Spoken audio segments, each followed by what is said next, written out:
करने जा रहे हैं और ये सूचना मैंने तुम्हें सुनाई, लेकिन तुम बिल्कुल प्रसन्न नहीं हुई। क्या बात है? कैकेयी ने नीचे को सर झुका करके कहा, मैं क्यों प्रसन्न हूं? भला मुझे मिला क्या? इस घर में रह करके मुझे क्या मिला? जो भी आपने दिया वो कौशल्या को दियो। अब कौशल्या के लाल को राजा बनाए रहे हो, कौशल्या की बहू सीता महारानी बन करके रहेगी। मुझे क्या मिला और मेरे पुत्र को क्या मिला? राजा ने कहा, मेरा पुत्र क्या राम तुम्हारे नहीं है? कैकेयी चुप हो गई और कहने लगी, मुझे तो कुछ नहीं मिला। राजा ने कहा, तुम्हें नहीं मिला, चलो देखो, हम राम को राजा बनाएंगे तो बहुत कुछ दान देंगे, लुटाएंगे। तो तुम्हारी जो इच्छा हो तो सबसे पहले हम तुम्हें को दान देते हैं, बताओ क्या चाहिए तुम्हें? तो कैकेयी बोली, हमें आप देना चाहते हैं? क्यों झूठी बातें कर रहे हो? मांगू मांगू पे काऊ पिय कबहू न देहु न लेहु, और देन कहेऊ वरदान दुई तेऊ पावत संदेहु। हमें 2 वरदान आज तक मेरे दिए नहीं, और आप मुझे क्या देंगे? राजा ने कहा, देखो ऐसा दोष मत लगाओ, मैंने तो नहीं कहा कि मैं तुम्हारे 2 वरदान नहीं दूंगा। तो आज ऐसा करो, तुम 2 मत मांगो, 2 तो तुम्हारे हम पर हैं ही उधार, और 2 और मांग लो। आज तुम 4 वरदान मांगो। दुई के चारी मांगी मकुलेऊ, और झूठे ही हमारी दोष मत दे।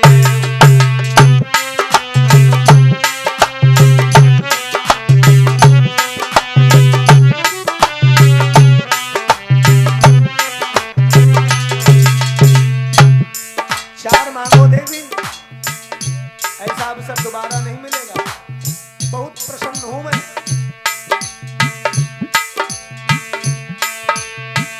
रघुकुल रीत सदा चली आई, प्राण जाए बर बचन न जाए।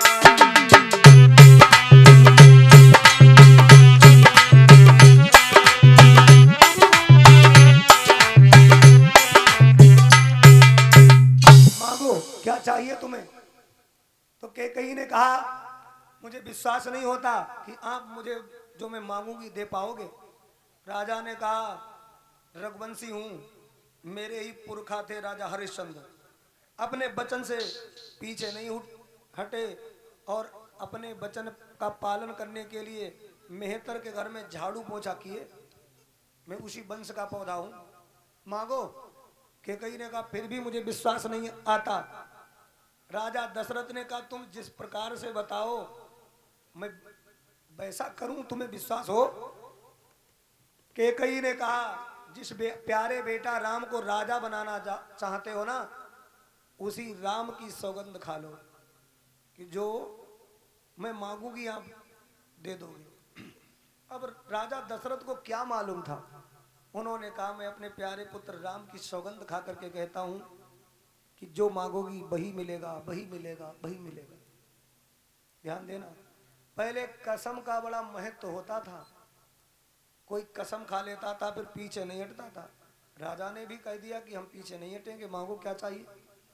कैकेयी उठ करके बैठ गई और बड़ी प्रसन्न बोली, हाँ अब राजा नहीं बदलेंगे। तो पहले वरदान में मांगने के लिए मुंह खोल दिया और क्या बोली, महाराज सुनो। मुझे पहला वरदान ये दे दीजिए, अरे सुनहु प्राणपति भावती जी का,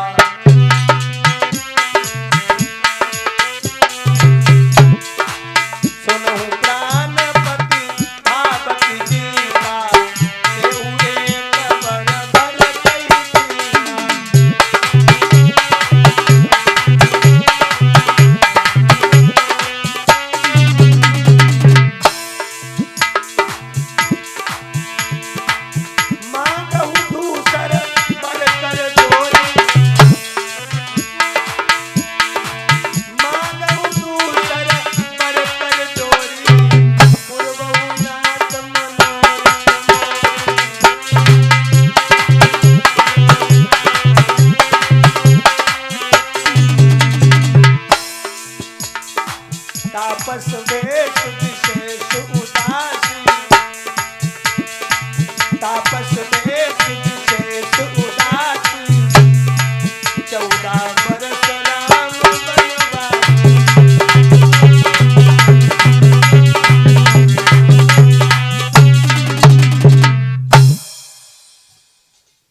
हे महाराज,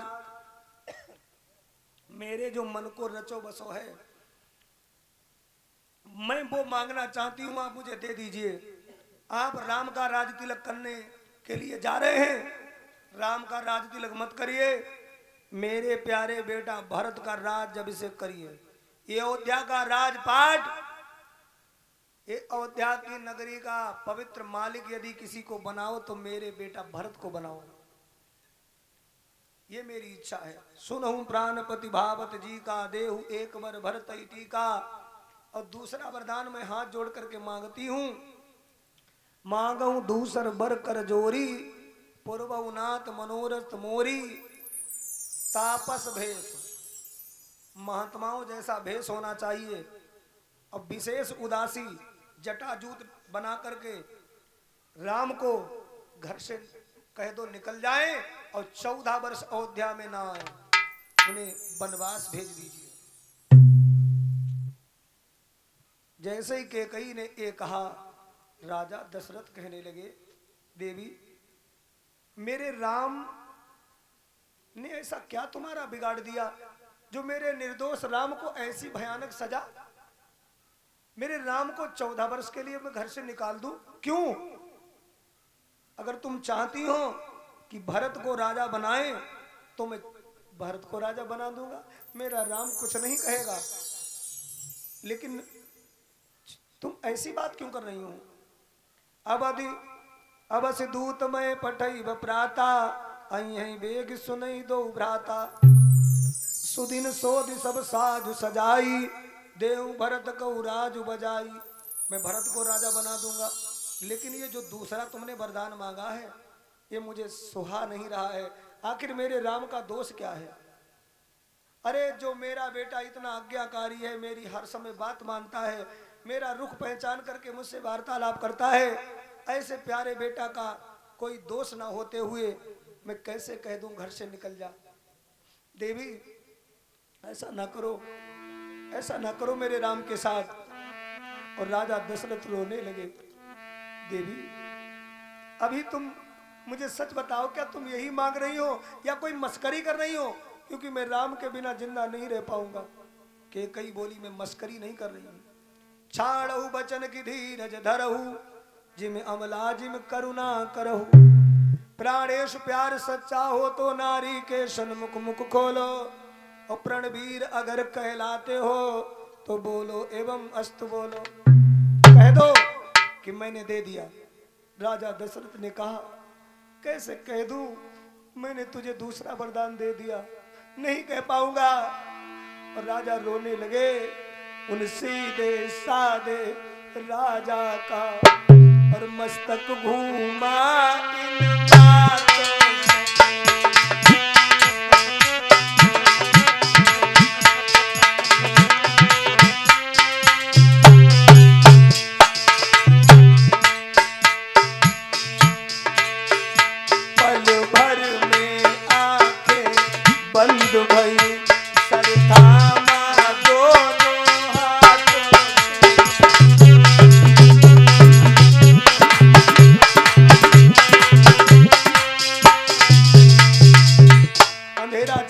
बातों के सामने महाराज अपना सर पकड़ करके उसी कोप भवन में बैठ गए। आराम, मैं कैसे तुमसे कह पाऊंगा तुम 14 वर्ष के लिए घर से निकल जाओ? मूर्छित होने वाले थे धीरज ने किंतु संभाल लिया,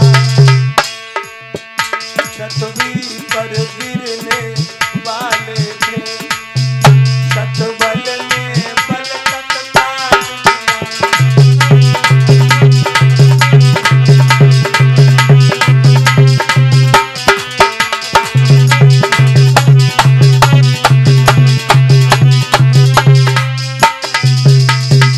राजा दशरथ बोले, महारानी कैकेयी, मैंने वचन दिया है कि मैं तुम्हें वरदान दूंगा, लेकिन तुम मेरे प्राण मांग रही हो।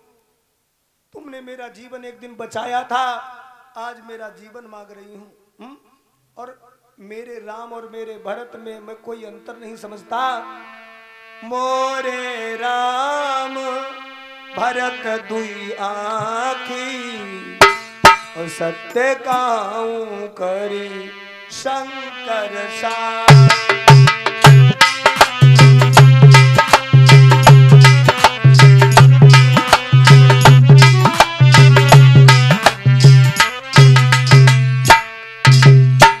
शंकर भगवान की सौगंध, शंकर भगवान को साक्षी मान करके कह रहा हूं, मेरी एक आंख राम है तो एक आंख भरत है।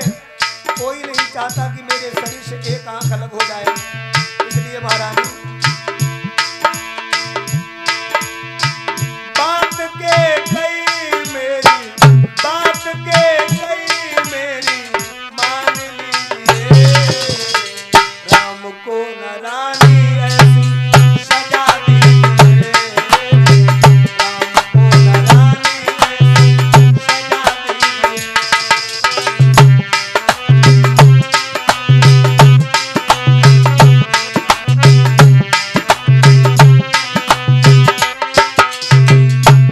सच बताऊं, कहूं सुभाऊ न चलू मन माही, जीवन मोर राम बिनु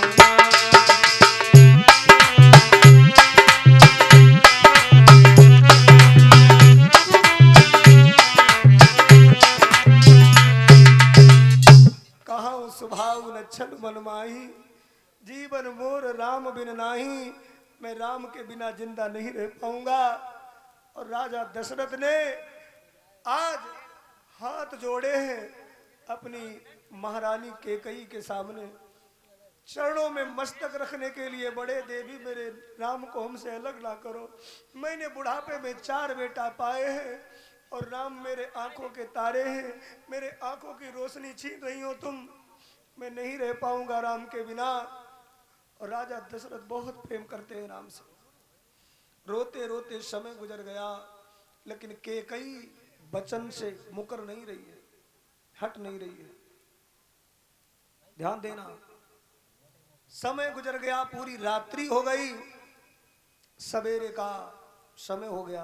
ब्रह्म मुहूर्त में राजा दशरथ प्रतिदिन जाग जाया करते थे। आज महाराज इतने अस्वस्थ हैं, उनका शरीर काम नहीं कर रहा है।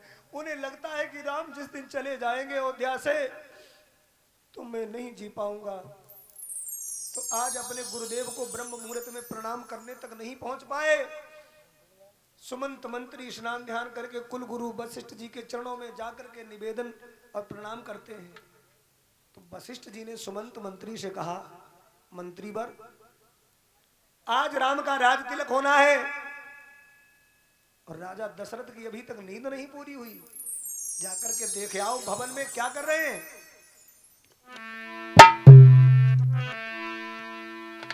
क्योंकि मैंने राजा को इतना आलसी तो कभी नहीं देखा।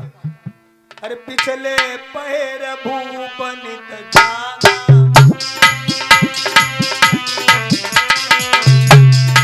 पिछले पहर भूप नित जागा, आज हमें बड़ो अचरज लागा।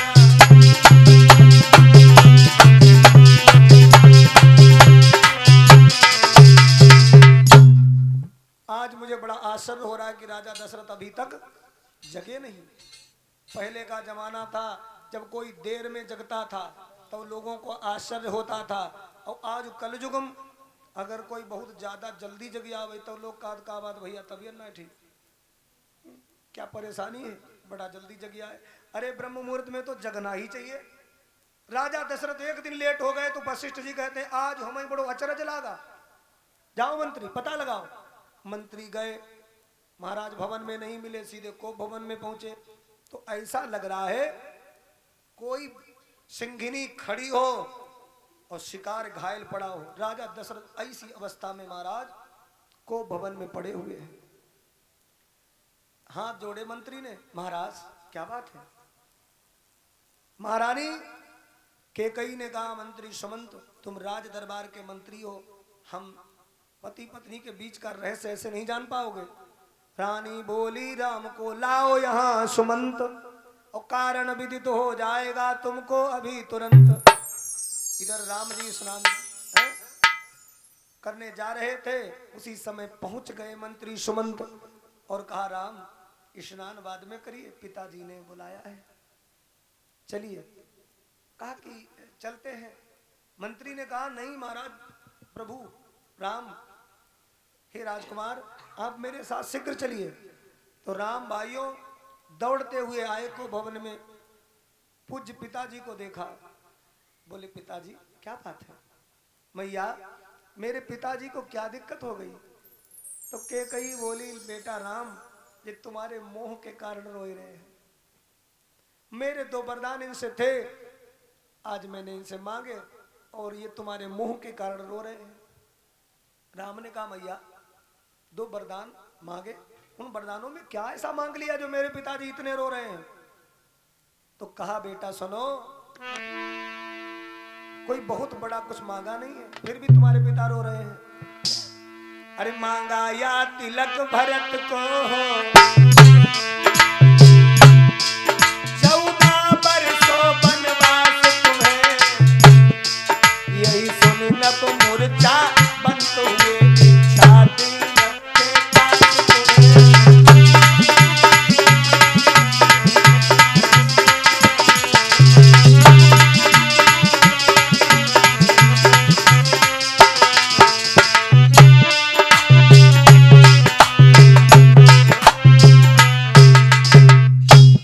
राम तुम्हारा राज तिलक नहीं होगा, अब राज तिलक भरत का होगा। मैंने ये मांगा और तुम्हारे लिए भी एक वरदान मांगा, तुम 14 वर्ष के लिए वन में चले जाओ, जंगल में चले जाओ, ये मैंने तुम्हारे पिताजी से मांगा।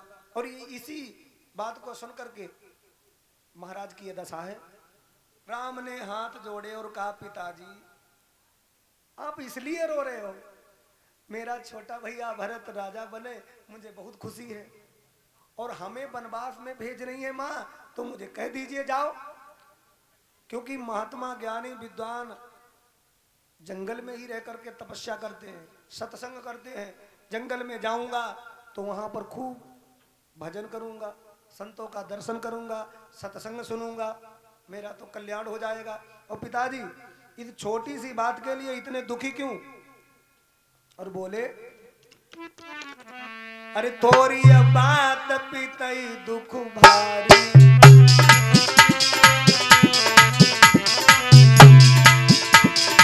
थोड़ी बात पितई दुख भारी,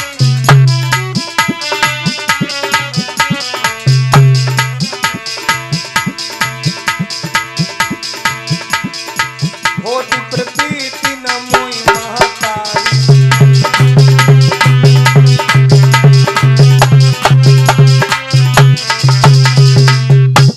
बात थोड़ी है और राम जी हाथ जोड़ी काट मैया जब थोड़ी बात अगले मेरे पिताजी दुखी, थोड़ी बात पितई दुख भारी, होती प्रतीति न मोई महतारी।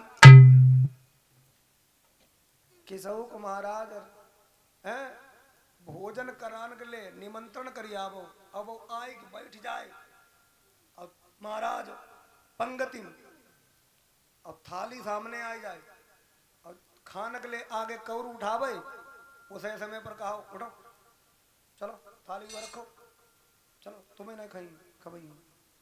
तो महाराज उसे इतनो बुरो लगेगो, इतनो गलत लगेगो, वो जीते जी तुम्हारे दरवाजे पर दोबारा तो आवे बनाए। क्यों? क्योंकि उसको भयंकर अपमान है। और राम जी ने कोई अपमान अपने में नहीं समझा, घरेलू मामला है। मैं नहीं तो मेरा छोटा भैया राजा बने, और इतनी छोटी सी बात के लिए आप पिताजी रो रहे हो, मैं चला जाऊंगा। और माँ पुत्र वही बड़भागी होता है, सुनु जननी सोई सुत बड़भागी, और जो पितु मात चरण अनुरागी। मेरे भगवत प्रेमियों ऐसा जब हुआ कैकेयी बोली बेटा तुम बहुत सुंदर हो, तुम्हारे अच्छे विचार हैं, कौशल्या से मिलकर लौट यहीं पर आना तुम, मैं बलकल वस्त्र मंगाती हूं उन्हें पहन बन जाना तुम। राम जी ने कहा पिताजी आप हमें मालूम है मुख से नहीं कह पाओगे, लेकिन मैं आपके अंदर की भावना समझ रहा हूं। मैं चला जाऊंगा वनवास। और राम जी दौड़ करके अपनी मैया कौशल्या के पास में गए। और कौशल्या मैया उस समय सत्यनारायण भगवान की आरती पूजा कर रही थी और बड़ा खुश थी। आज मेरो लला अयोध्या को राजा बनेगो, राजगद्दी पर बैठेगो, मैं भी तिलक लगाऊंगी, खूब न्यौछावर करूंगी। मन में बड़े महाराज आनंद बनाई रही हैं। और तब तक राम आई गए, मैया के चरण छुए। मैया ने कहा बेटा सुनो, अरे तात जाऊं बलि बेगी नहाऊं। मैया को अलग ही हिसाब। कौशल्या बोली लेला, तात जाऊं बलि बेगी नहाऊं,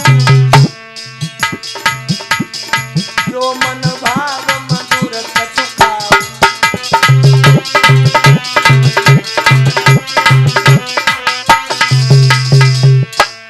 पितु समीप तब जइयौ भैया, भाई बड़ी बार जाई बलि मैया।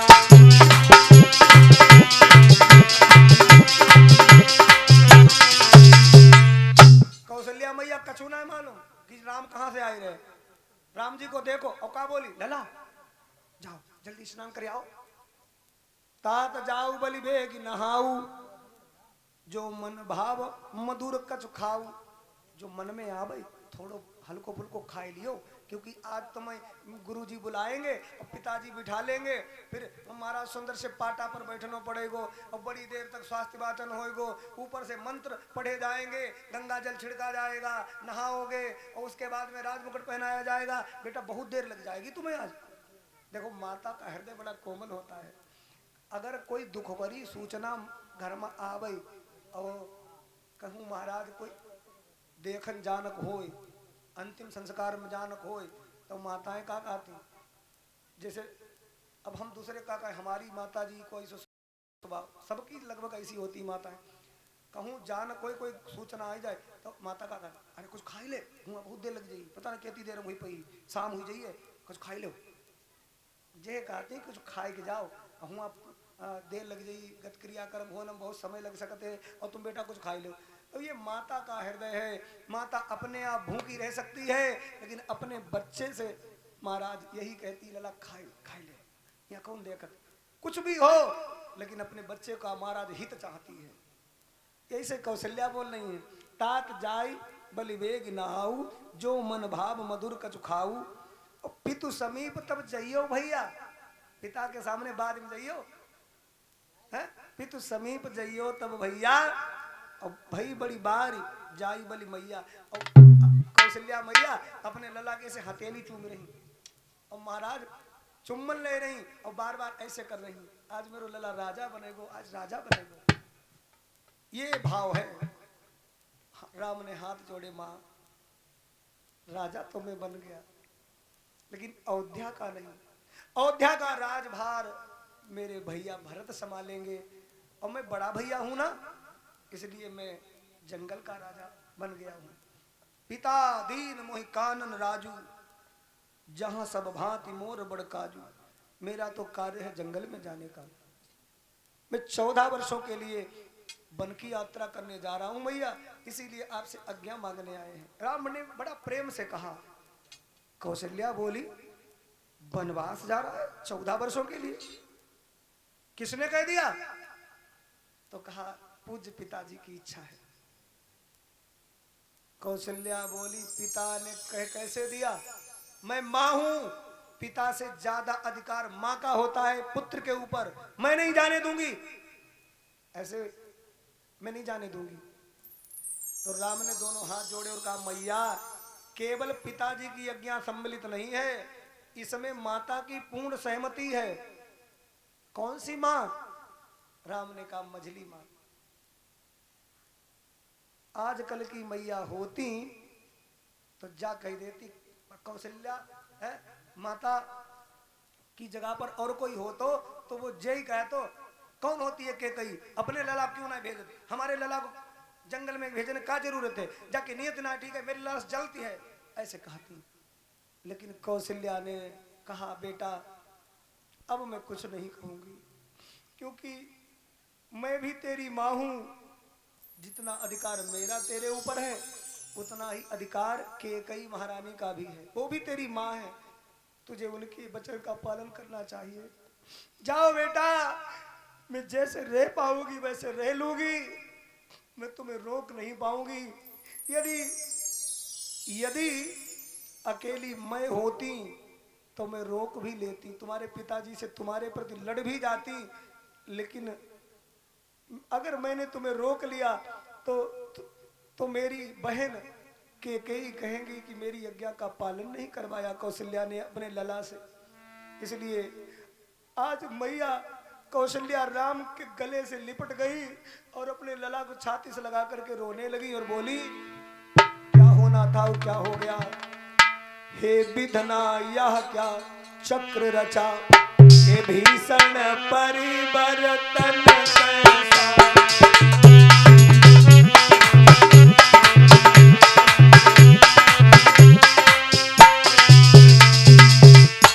राज्याभिषेक हो ए होते 14 वर्षों का बन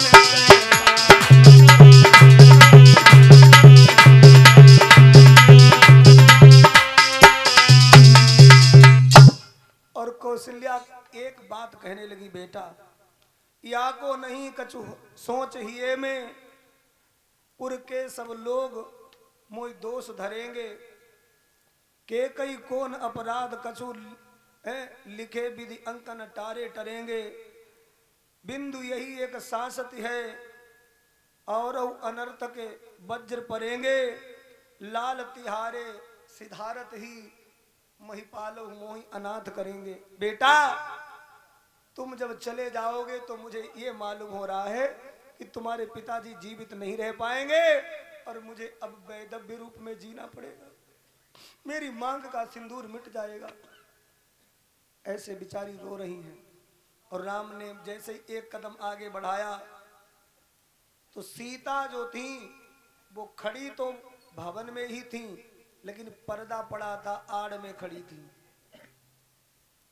राम अपनी मैया से बतला रहे हैं और माँ रो रही हैं और सीता सुन रही हैं, और जैसे ही राम ने एक कदम आगे बढ़ाया तो सीता मन में सोचने लगी स्वामी मेरे चले जाएंगे मुझे छोड़ करके।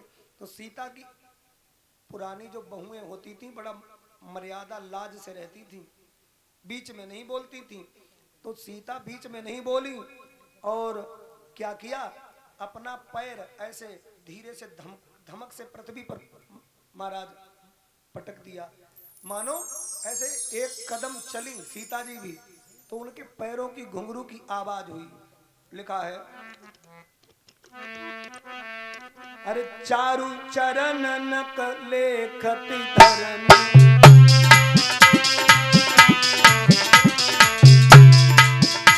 सीता जी मानो अपने चरण के अंगूठे से पृथ्वी में कुछ लिख रही हूं। चारु चरण नक लेखति धरनी, नूपुर मधुर मधुर कवि बरनी,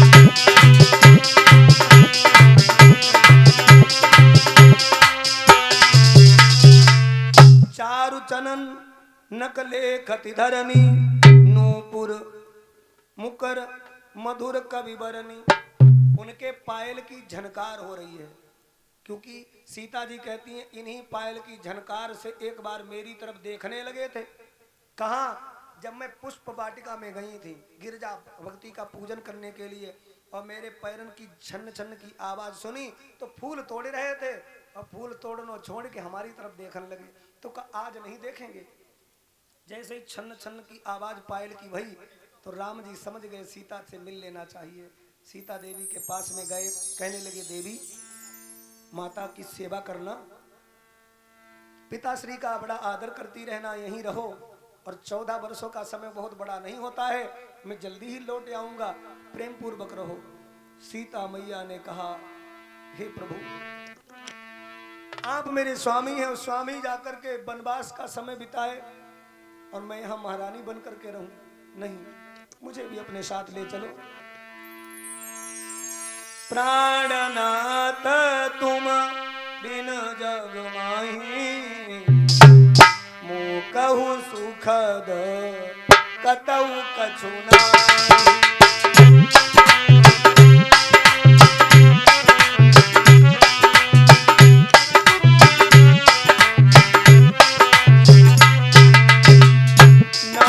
शोभा उसके पति से होती है नाथ, मुझे अबला को छोड़ करके चले जाओगे?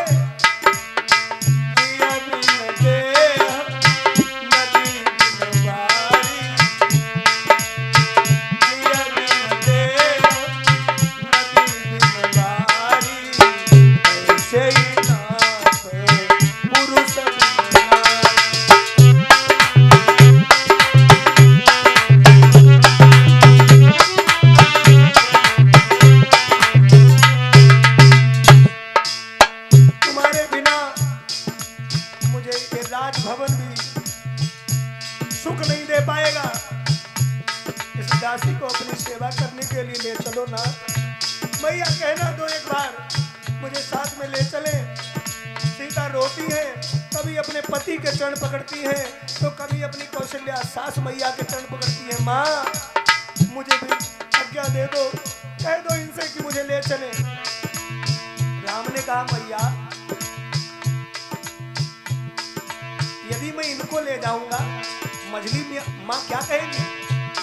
यदि इनको साथ ले चलूं तो ये बात आनती जाती है, ये बात आनती जाती है। माँ कह देगी बनवास कहाँ जब साथ जान की जाती है।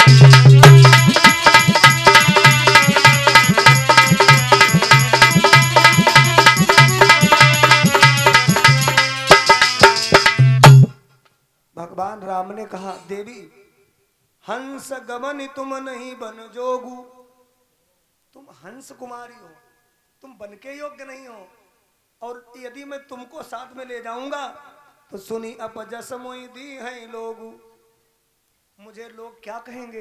एक राजा जनक की लाडली सुकुमारी बेटी को भी साथ में ले गया राम, हमारा अपयश होगा। और देवी चित्र लिखित कपि देख डराती, तुम तो बानर का चित्र भी देख करके डर जाती हो और जंगल में तो बड़े बड़े भालू बानर होंगे, तो कैसे रह पाओगी? सीता बोली प्रभु जहां आप हैं मैं रह लूंगी, ले चलो।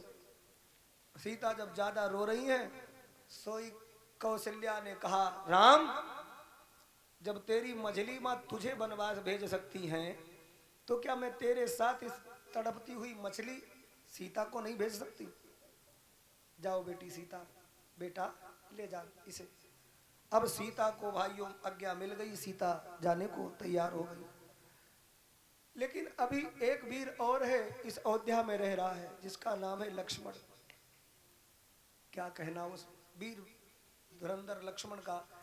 लक्ष्मण को जब यह समाचार मिला कि भैया और भाभी वनवास जा रहे हैं, समाचार जब लक्ष्मण पाए व्याकुल विकल बदन उठ धाये, और आकर के राम के पास में खड़े हो गए और नीचे को सर झुकाए हैं, आंखों में आंसू बह रहे हैं और रो रहे लक्ष्मण,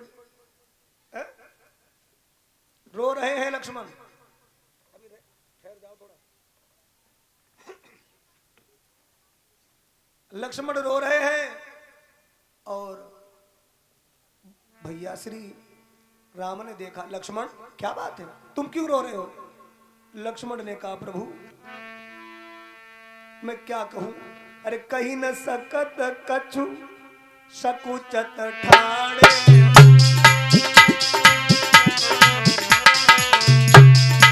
कहीं न सकत कछु सकुचत ठाणे, मीन दीन जनु जल के काले।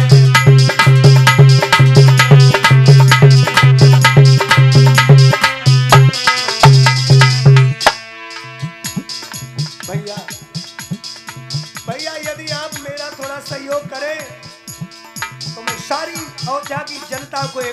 दूं और सारी जनता आपको ही राजा बनना देखना चाहती है। पिताजी को समझाते हुए नहीं बनेगा, राज तिलक भैया आपका ही होगा। कौन होती है महारानी कैकेयी, आपको 14 वर्ष के लिए इतनी लंबी सजा दे दे निर्दोष को। राम ने कहा लक्ष्मण तुम्हें तो यही रहना है, वनवास तो मुझे हुआ है। मेरी पूज्य माता जी के लिए और मेरे पिताश्री के लिए कोई भी अपशब्द मैं नहीं सुन सकता। तुम रो किस लिए रहे हो, तुम्हें तो यही रहना है। लक्ष्मण ने कहा नहीं, किसी को भला ना बुरा देखना,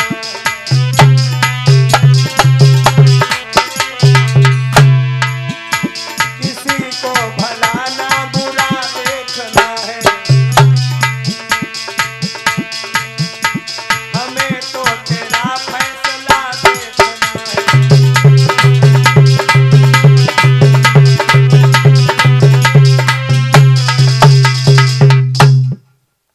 किसी को भला ना बुरा देखना है, हमें तो तेरा फैसला देखना है। हे भैया मुझे अपने साथ में ले चलो। है? सो कहू कहा कहे रघुनाथा, रखी है भवन की ले है साथा। हमको क्या कह रहे हो भैया? राम ने कहा तुम्हें तो अयोध्या में ही रहना है, पिताश्री की सेवा करना है, माता का ध्यान रखना है। तो लक्ष्मण ने एक बात कही, भैया मैं नहीं जानता किसी को, मैं नहीं जानता। गुरु पितु मातन जानू काहू,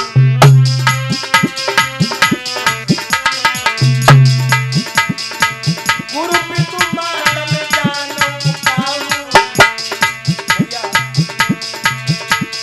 काहू सुभाव नाथ पति काहू।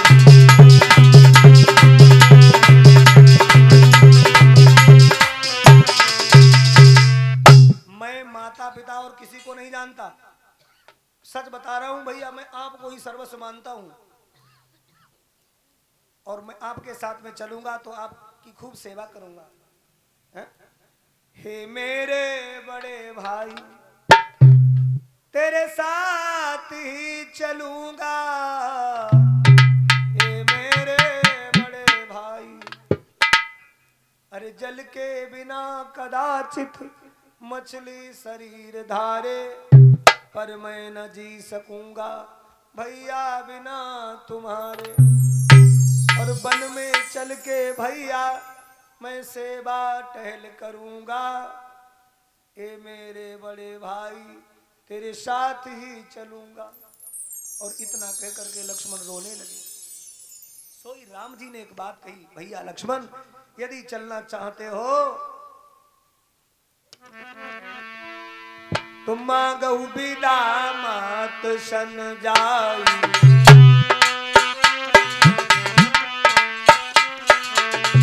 मांगऊ बिदा मात सन जाई, आबहु बेग चलऊ बन भाई।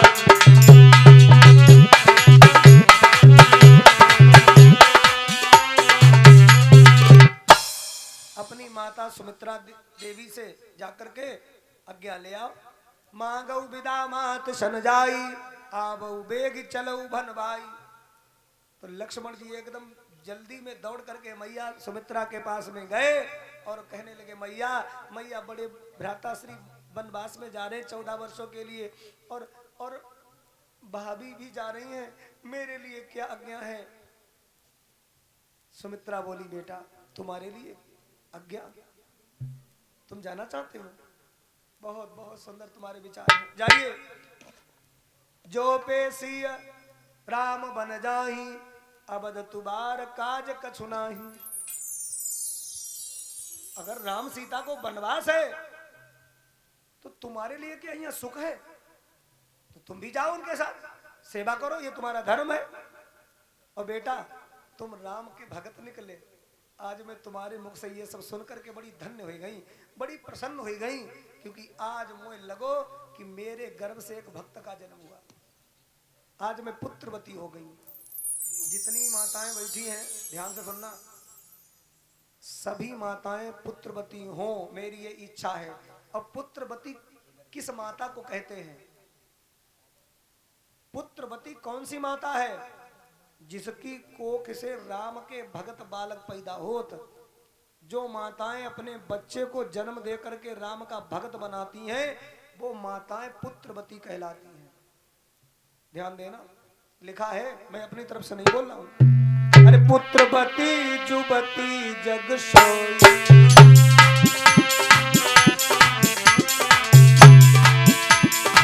पुत्रवती जुवती जग सोई, रघुपति भगत जासु सुत होई।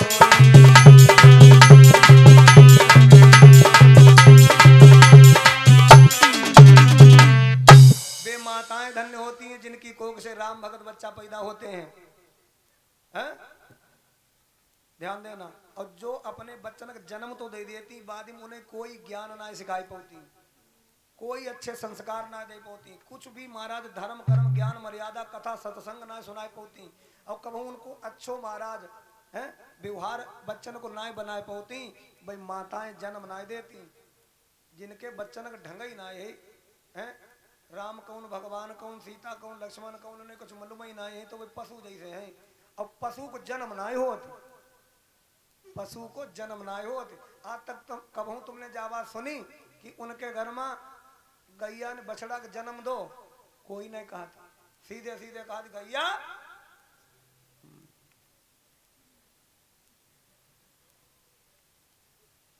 भैंसिया। हाँ, तो ऐसे पशु पैदा करो। और हम अपनी तरफ से ना कहा। जब गोस्वामी बाबा तुलसीदास कहते हैं, अरे न तरु बांझ बलि बादी बियानी, अगर हम कहते तो लोगों को बड़ा खराब लगता।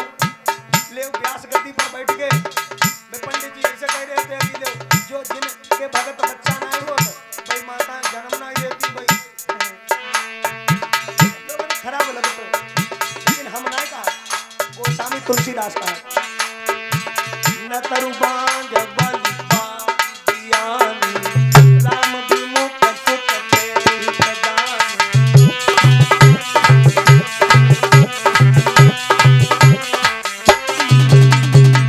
इसीलिए कहा जाता है बच्चा चाहे एक या दो ही जन्म दो, है जरूरी ना 2-3 दर्जन तैयार करो।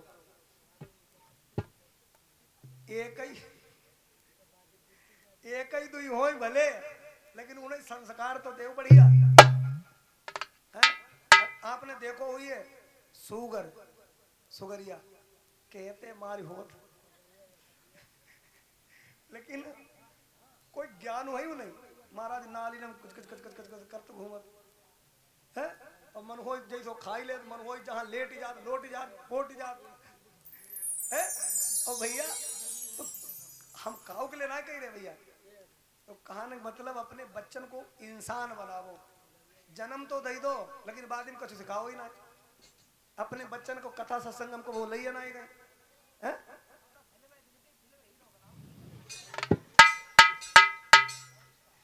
अच्छा सुनो, इतने लोग कथा सुन रहे हैं बेटे, जिनके जिनके घर में हीरो हीरोइन फोटो लगे हुए हैं, भाई सब निकाल महाराज जाए कि कोई घूरे या कहूँ महाराज खेत में से मिट्टी खोद दफन कर दियो।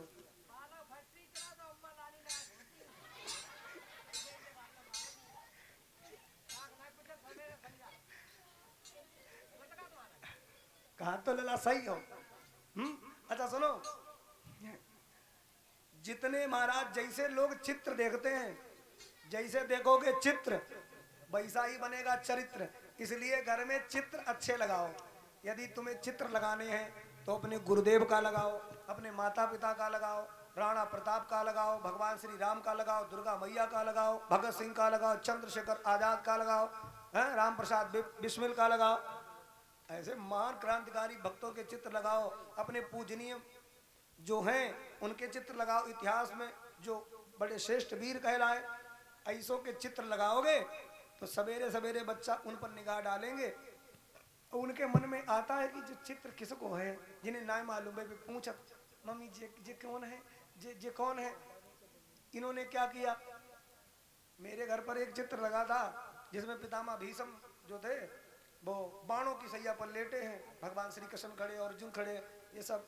तो मेरे बच्चे ने पूछा, पिताजी पापा ये कौन है? तो हमने कहा बैठो तुम्हें इनकी कथा समझा मैं। ये पितामह भीष्म है, गंगा जी के बेटा, और इनको ऐसे वैसे हो इस तरीका से इनके इतने बाण लगे। अगर वो चित्र ना घर में लगौते तो बच्चा हमसे पूछतो, अगर हम फिल्म वालों फोटो लगौते मैंने कौन कौन है हीरो हीरोइन बताइए लला एक तो।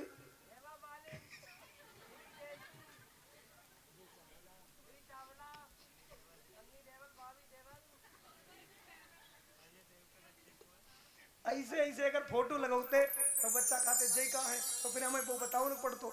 इसलिए चित्र अच्छे लगाओ, अच्छे चित्र लगाओगे तो बच्चों के चरित्र अच्छे होंगे।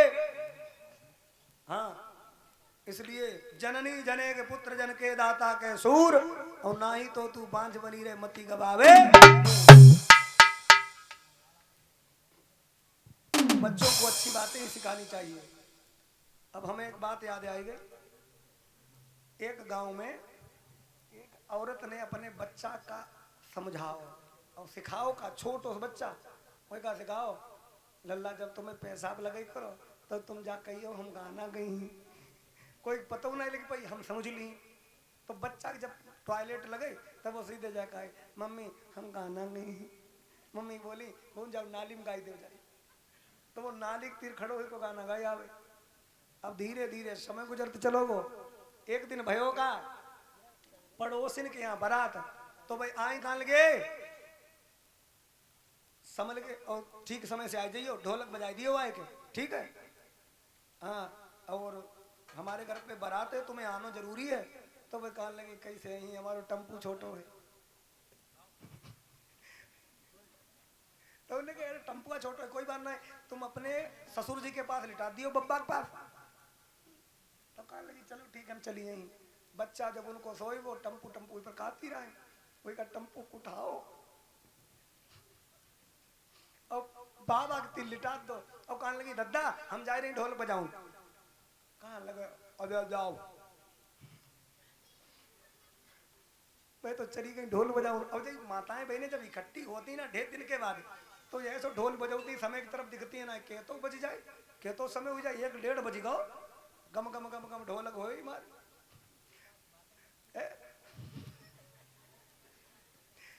ढोल बज रहो, खूब आनंद आई रहो उन्हें। और इधर भैया उनको लल्ला जो टम्पू तो बहुत जगह बोलो मम्मी मम्मी मम्मी गाना गई। तो भाई कह लो हम तेरे बाबा हैं, कह लो बाबा हम गाना गई। बाबा बोले पूरे दिन मोबाइल देखत रहा, तुम पर ऐसो मोबाइल को असर हो, अब तुम रात में गाना गई हो। चुप, मोबाइल वाला देखो करो, आजकल तुम बड़ा शैतान हो गए, लेट जाओ चुप बाहर लेट गो। थोड़ी देर के बाद कह लो बाबा हम गाना गई। बाबा बोले इतनी रात में तुम्हारा गाना कौन सुनी, चुप पलट।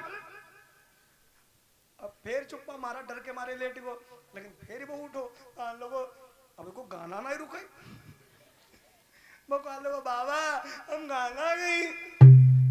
बाबा बोले गाना के तो बढ़िया गाना गाई ले, ज्यादा चिल्लाने ग्रहण दो, हमारे चुप्पा कानम गाई दो। अब पोता तो मालूम कितों का ढेरो हो बाबा कानू कहा, और जैसे ही गाना शुरू हो बाबा चुप क्या करो बाबा लगा बाबा पूरो गई। अब बाबा भी गई दो। अब बताओ ऐसी ऐसी अपने बच्चे ने बातें सिखाई हो, तो जो खपड़ी पर गाना गई इन्हें रोक नहीं पाई हो। एक बालक गाता हुआ जा रहा था क्या, शीशे का था दिल मेरा है, पत्थर का जमाना था दिल टूट गया। अरे हमने सुनी, एक गांव की बात है, कथा कर रहे थे वहां की, तो हमने उसे बच्चे बुलाओ, हमने इधर आओ। हाँ गुरुजी हमने कितने में पढ़ा, कान लोगों साथ में।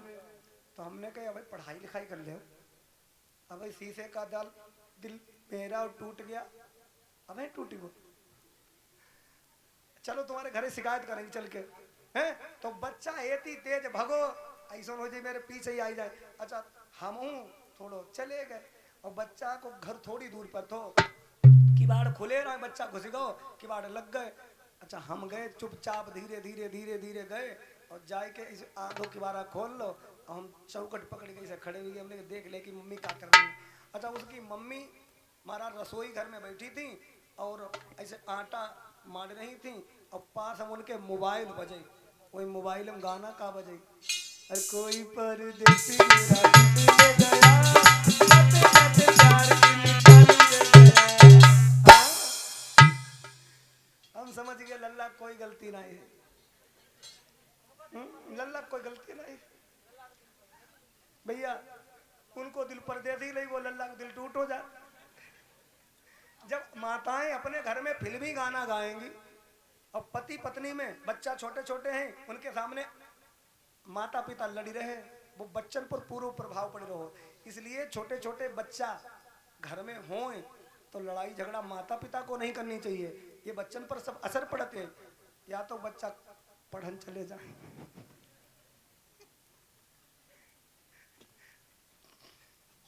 तो अकेले हो बोले लड़ी लो, तो बच्चन पर तो नाल को प्रभाव पड़ी। और तुम जा सोचती अब तो छोटो है, अब ये के दिमाग कम का ही। आपने महाभारत की कथा सुनी, वीर अभिमन्यु माता के गर्भ में थे, सुभद्रा के गर्भ में थे, और उस समय पर अर्जुन जी ने सुभद्रा को चक्रव्यूह की रचना का वर्णन सुनाया। और वो कथा जो माता सुन रही थी, वह माता ही केवल नहीं सुनती हैं, ध्यान देना माताओं, गर्भ अवस्था में जिस स्त्री को सुंदर पुत्र की प्राप्ति करानी हो आगे, तो इसलिए गर्भ अवस्था में माता को 5 महीने का जब गर्भ हो जाता है तो वो सुनने भी लगता है अंदर। तो जो सुनोगी वो उसके अंदर जाएगा, जो खाओगी वो उसको स्वाद मिलेगा, ऐसा विद्वानों ने बताया है, पुस्तकों में भी वर्णन मिलता है। तो अभिमन्यु माता के गर्भ में थे, सुभद्रा को कथा सुनाई तो सुभद्रा भाइयों कथा सुनती रही, और वो कथा सुभद्रा ही नहीं सुन रही थी, उनके गर्भ में पल रहा बच्चा अभिमन्यु वो भी सुन रहा था। और सुभद्रा सुनते सुनते कथा, सुभद्रा को नींद आ गई, और जब नींद आ गई अर्जुन कथा सुनाते रहे। जब नींद आती है तो कितो भोंपू बजे, कितो शोर हो, ऐसा लगत कानन में आवाज ही नहीं जा रही है ना, चेतना नहीं रह गई कानों में, तो वो आवाज जानी बंद हो गई। इसलिए बालक तो पैदा हुआ, वीर अभिमन्यु, लोगों को लगा कि किसी को चक्रव्यूह रचना नहीं आती है, क्योंकि त्रिगर्त देश की तरफ लड़ते हुए अर्जुन निकल गए और इधर महाराज द्रोणाचार्य ने मिलकर के चक्रव्यूह की रचना की। कौन जाएगा चक्रव्यूह लड़ने? तो 16 वर्ष के अभिमन्यु ने कहा मैं चलूंगा, मुझे मालूम है चक्रव्यूह कैसे लड़ा जाता है, लेकिन आखिरी द्वार मुझे नहीं मालूम कैसे तोड़ा जाएगा। भीम ने कहा आखिरी द्वार मैं तोड़ दूंगा। बेटा लेकिन तुम्हें आखिरी द्वार की कथा क्यों नहीं मालूम? बोले मेरी माता को नींद आ गई थी, सारी बात बता दी। तो इसलिए मेरे भगवत प्रेमियों, माताओं को अच्छा अगर पुत्र बलवान ज्ञानी विद्वान चाहिए तो उनको राम कथा भागवत सत्संग सुनना चाहिए।